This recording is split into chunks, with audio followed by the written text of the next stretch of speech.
In today's video, I will walk you through how to use rectangular arrays in AutoCAD. Want to get most out of this tutorial? Sign up using the link in the description below, and let's jump right in.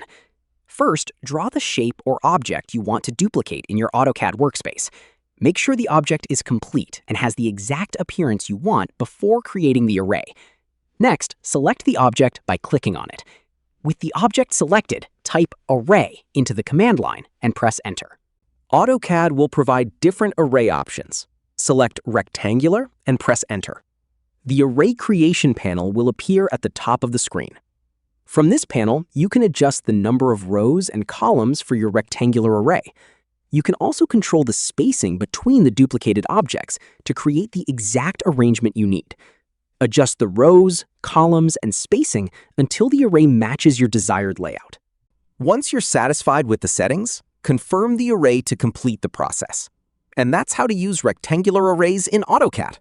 Click the link on the description below. Thank you for watching the video.